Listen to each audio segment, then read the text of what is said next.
रात के 2 बजे हैं। सिवान के एक गांव में एक मां बार बार मोबाइल की स्क्रीन देख रही है। सारण के एक छोटे से गांव में एक पत्नी बार बार व्हाट्सएप खोलकर उस पर नजरें टिकाए हुए है। गोपालगंज में एक पिता बार बार टेलीविजन देख रहे हैं। स्क्रीन से उनकी नजरें नहीं हट रही, क्योंकि वहां से हजारों किलोमीटर दूर मिडिल ईस्ट की धरती पर उनका लाडला है, उनका बेटा है, जहां आसमान में सिर्फ लड़ाकू विमान नहीं उड़ रहे, खबरें उड़ रही।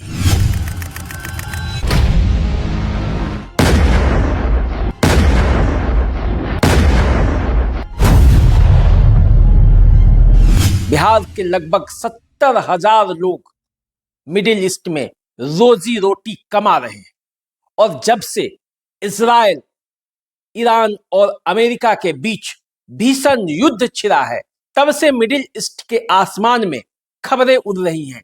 लोगों की धड़कन भारत में थमी हुई है। बिहार के लोग सहमे हुए हैं। सिवान, गोपालगंज और सारण के उन घरों की परिवारों का हाल बुरा है जिनका बेटा, जिनका पति, जिनका भाई मिडिल ईस्ट में काम करने गया है। तो देखिए, आज उन सब की बातें हम करेंगे, आपको बताएंगे पूरी कहानी।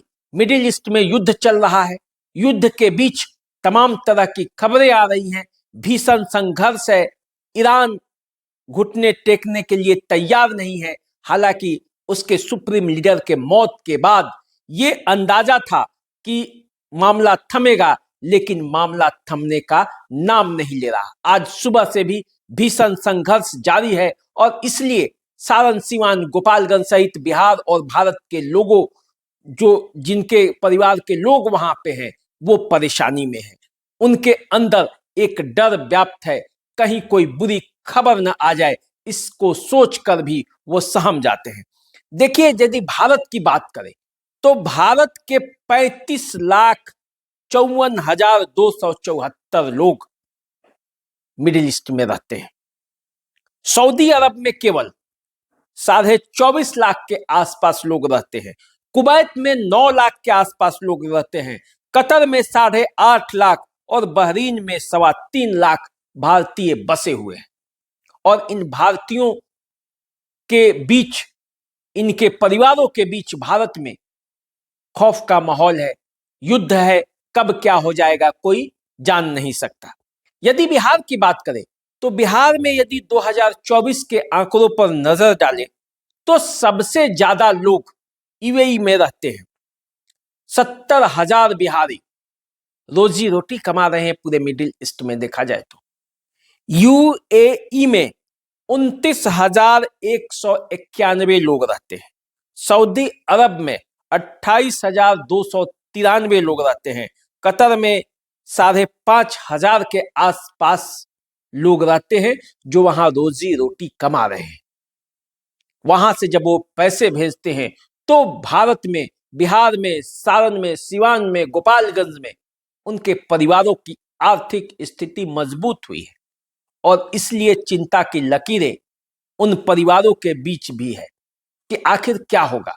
युद्ध जब छिड़ा है तो युद्ध में तो सर्वनाश ही आता है, और उस सर्वनाश के बीच में, पीछे या उसके बाद की कहानी क्या होने वाली है।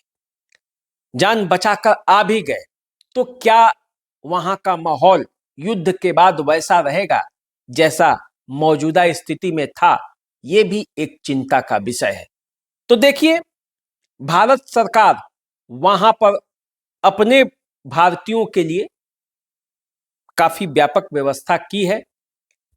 जो उच्चायोग है उससे सहायता भी मिल रही है। इस तरह की तमाम तरह की खबरें आ रही हैं, न्यूज मीडिया के माध्यम से लोगों तक पहुंच रही हैं, और इसलिए लोगों में राहत की सांस है। लेकिन फिर भी युद्ध तो युद्ध है, और इसी युद्ध के चिंता में लोग चिंतित हैं। तो देखिए, जैसे जैसे खबरें आएंगी वहां से हम आपको अवगत कराते रहेंगे। आप हमारे साथ बने रहिए, देखते रहिए द देसी अड्डा। चैनल को सब्सक्राइब कर लीजिए, फेसबुक, इंस्टाग्राम पे हमें फॉलो कीजिए। अभी दीजिए इजाजत, नमस्कार।